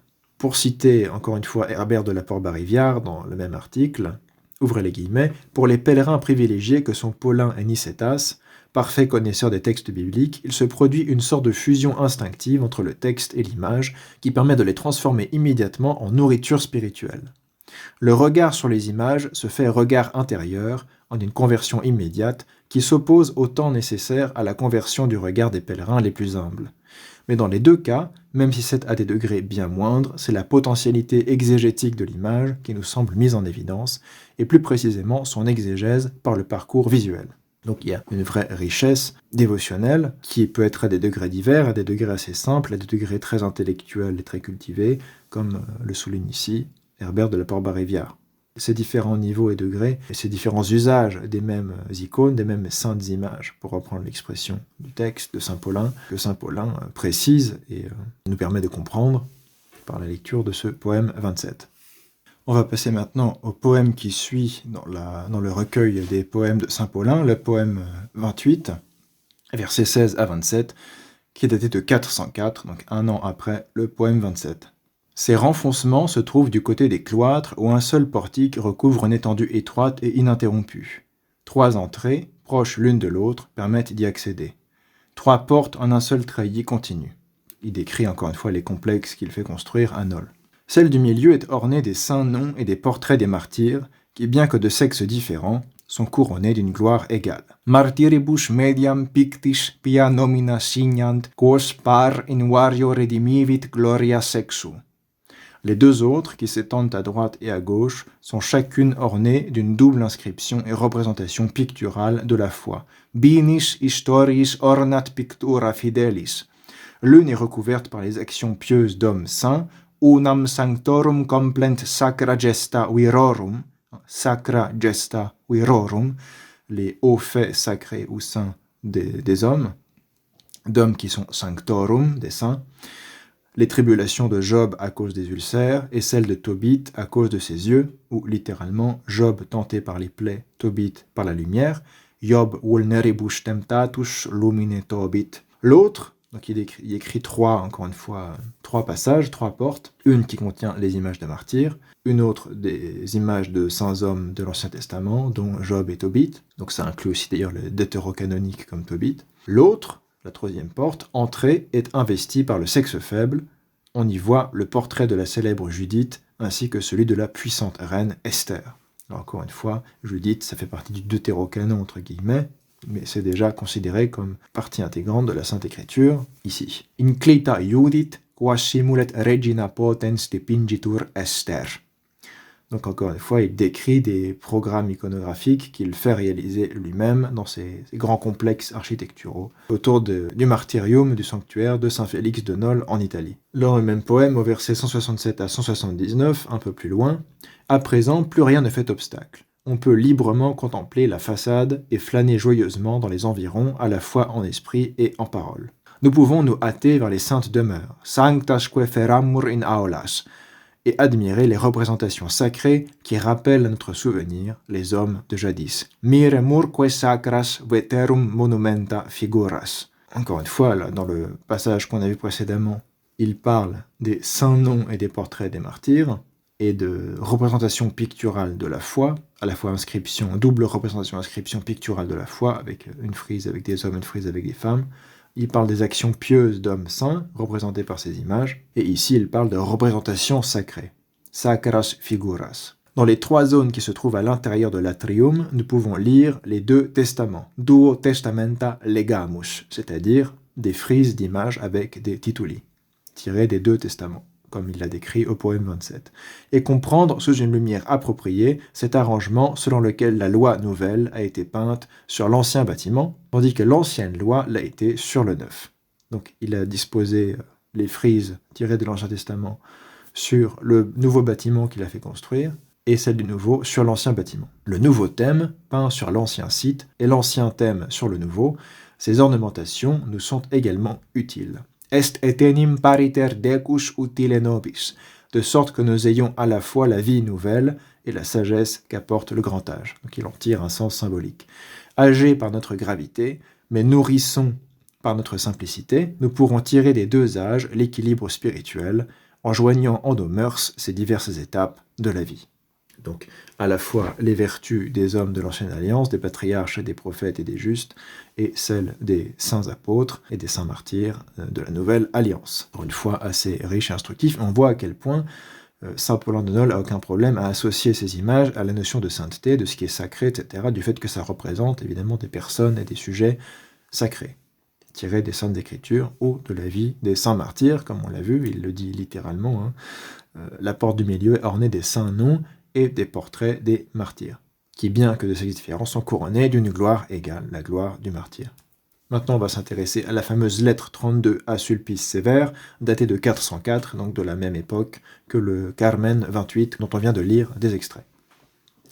À propos du baptistère édifié par saint Sulpice Sévère, en Gaule, entre les 2 basiliques de son domaine de Primuliacum, donc saint Paulin dit, ouvrez les guillemets, il est juste, recte, en effet, que dans le lieu où l'homme est régénéré, le baptistère, on va célébrer le baptême, on trouve le portrait de Martin, Martinus Pingitur, c'est-à-dire Saint Martin de Tours. Évidemment que avait très bien connu directement Saint Sulpice Sévère, et qu'avait rencontré au moins, sans doute à quelques reprises, Saint Paulin de Nol également, de même que Saint Victrice de Rouen, on en avait parlé dans nos vidéos sur le traité sur la vénération des saints et des reliques de Saint Victrice, qui vit aussi à la même époque dans le nord des Gaules, à Rouen. Donc il est juste, en effet, que dans le lieu où l'homme est régénéré, on trouve le portrait de Martin, qui a porté l'image de l'homme céleste en imitant parfaitement le Christ. Définition de la sainteté. Imitation du Christ.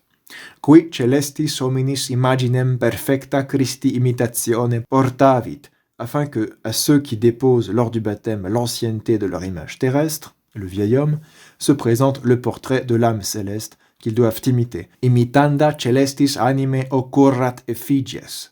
Fermez les guillemets, c'est ce que nous dit saint Paulin concernant le fait que Sulpice Sévère lui explique qu'il a fait représenter saint Martin dans le baptistère qu'il a fait construire. Mais en fait, il a fait représenter non seulement saint Martin de Tours, mais aussi saint Paulin de Nol en face de son vivant, parce qu'il le vénère comme un grand saint. Saint Sulpice avait fait représenter en face de saint Martin de Tours son ami saint Paulin, ce qui déplaît à ce dernier, qui se considère indigne d'être ainsi mis en parallèle avec le grand saint thaumaturge, que tout le monde révère dans tout l'Empire, de par notamment la Vita Sancti Martinis de Sulpice Sévère, qui sera très vite traduite en grec. Il l'accepte cependant comme une incitation à comparer l'état de sainteté et l'état de pécheur, comparaison qui peut s'avérer édifiante pour les nouveaux baptisés.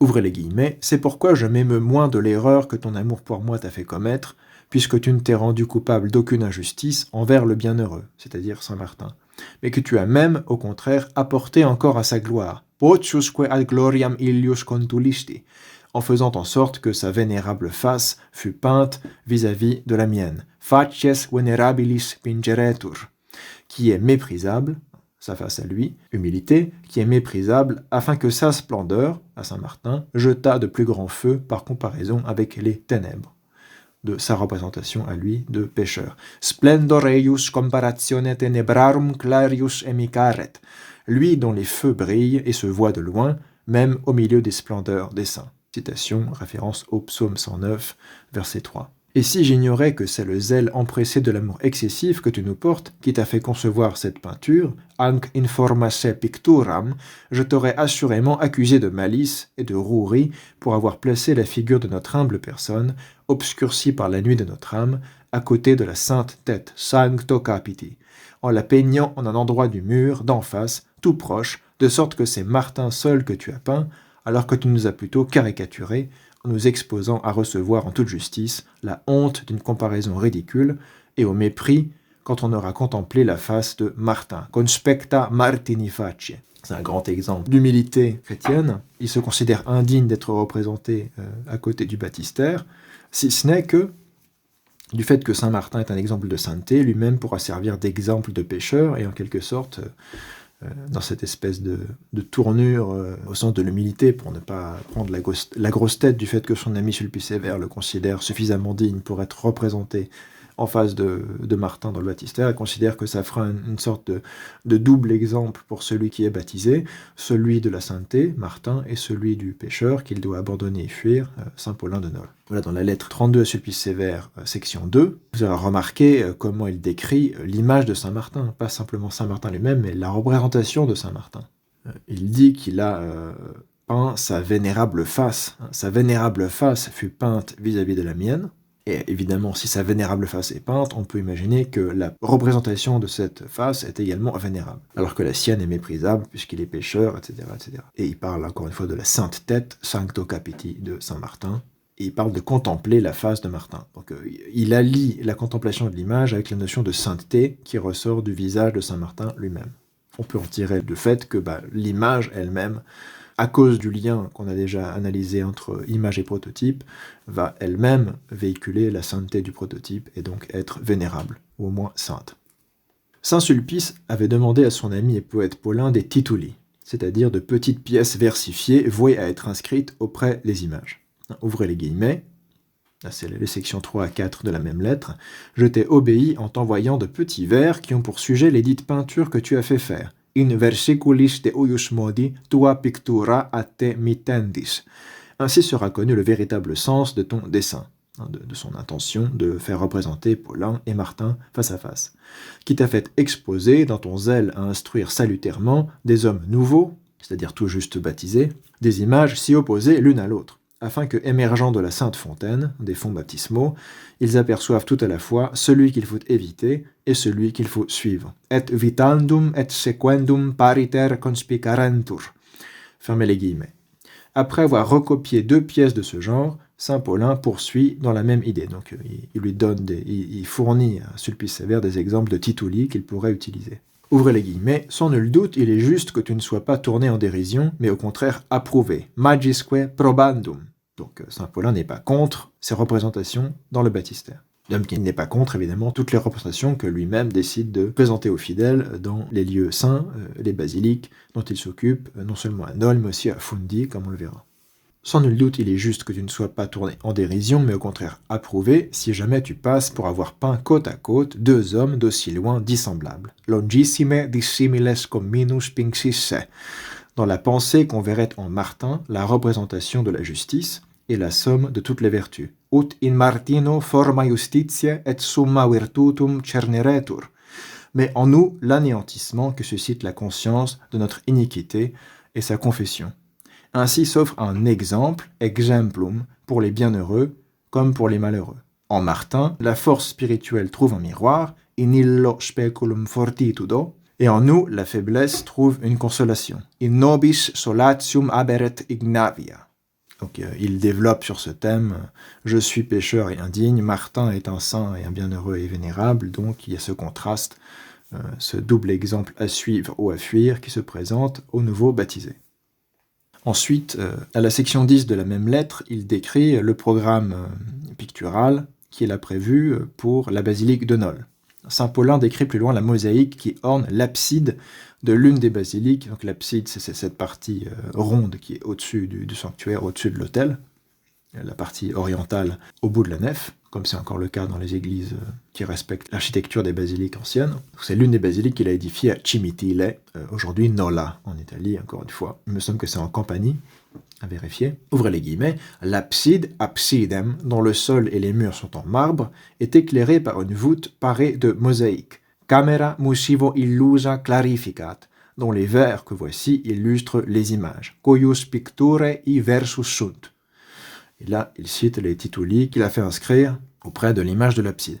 Et ici, vous pouvez voir une reconstitution possible de ce à quoi pouvait ressembler ce que décrivent les tituli de Paulin, en s'inspirant de ce qu'on a conservé à Saint Apollinaire de Ravenne, notamment. Vous voyez la croix. La croix ici entourée d'un cercle, avec la main au-dessus qui représente le Père, la croix qui représente le Fils, la colombe en dessous qui représente l'Esprit Saint, mais aussi l'agneau avec l'auréole qui représente l'incarnation du Christ, les brebis qui représentent les apôtres, les fidèles, et tout ça c'est inspiré de ce qui était conservé notamment dans les mosaïques de l'abside de Saint Apollinaire à Ravenne. Sauf que dans l'abside de Saint Apollinaire, il y a aussi une représentation de Saint Apollinaire lui-même, en bas de la croix, avec écrit Sanctus Apollinaris.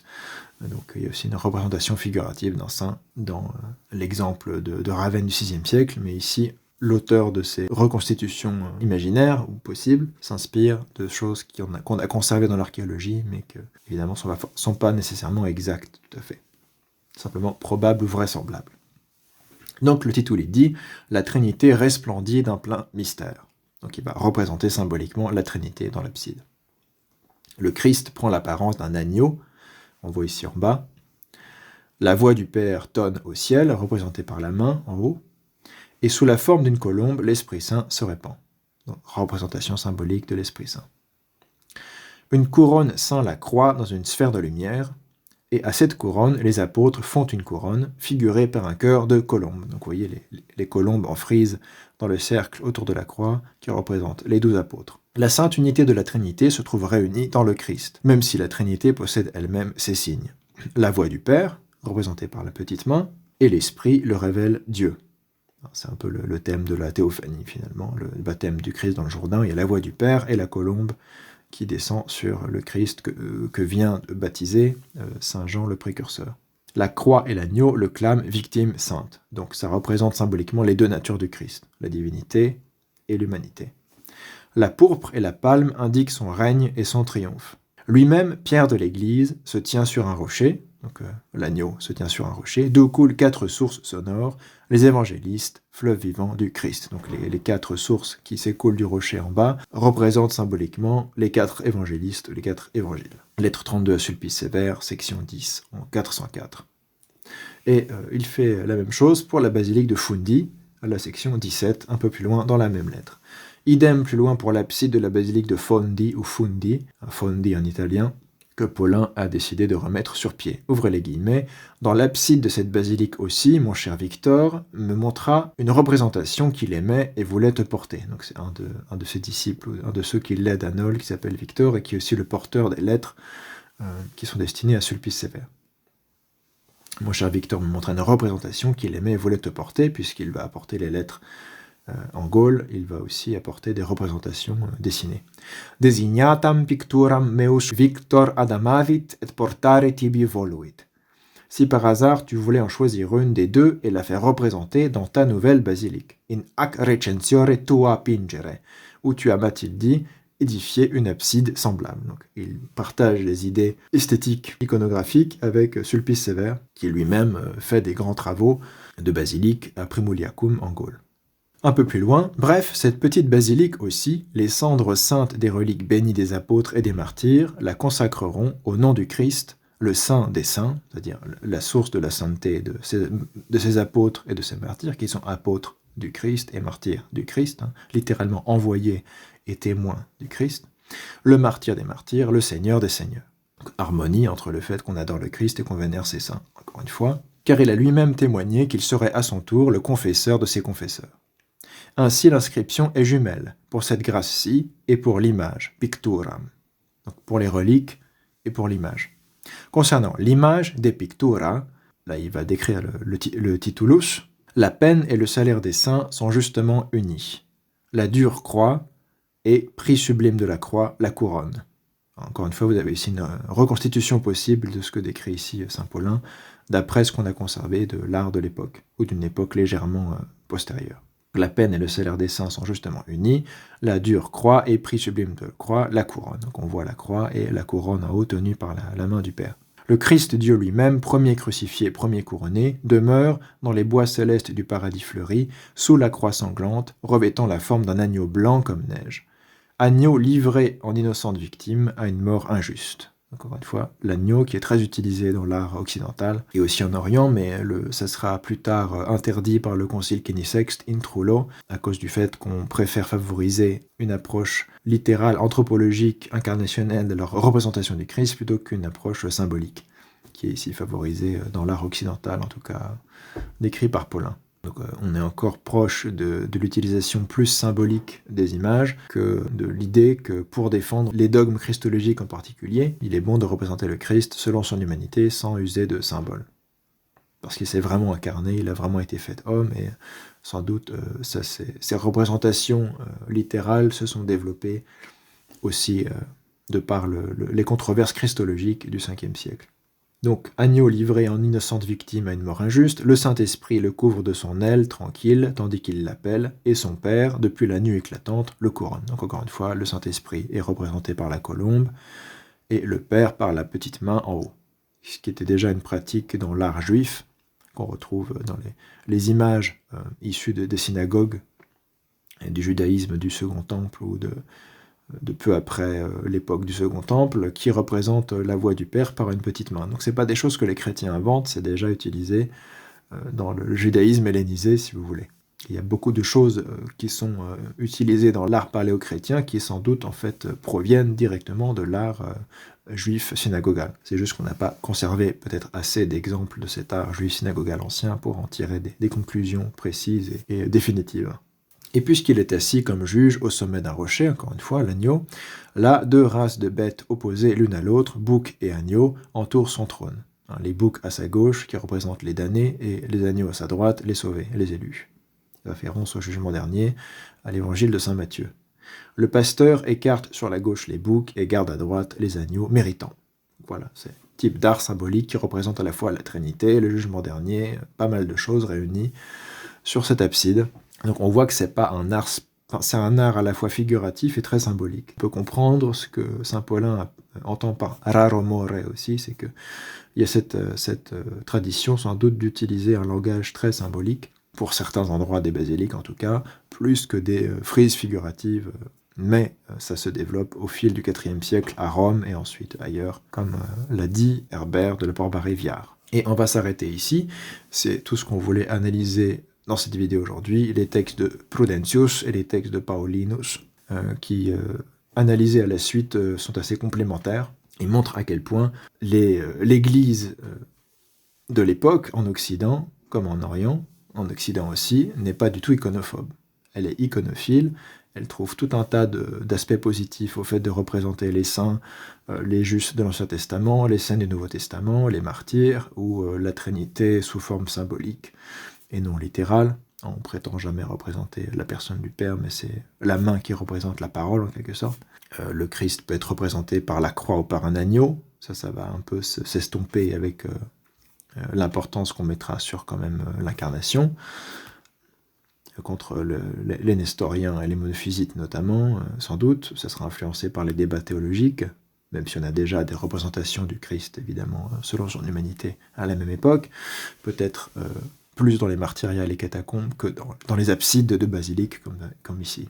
En tout cas, ces images ont clairement une dimension spirituelle qui dépasse la simple décoration, c'est ce que ces textes montrent également. Elles ont un but pédagogique, didactique, mais aussi spirituel. Elles doivent permettre de s'élever vers la réalité céleste à partir de représentations qui s'adressent à la fois aux simples,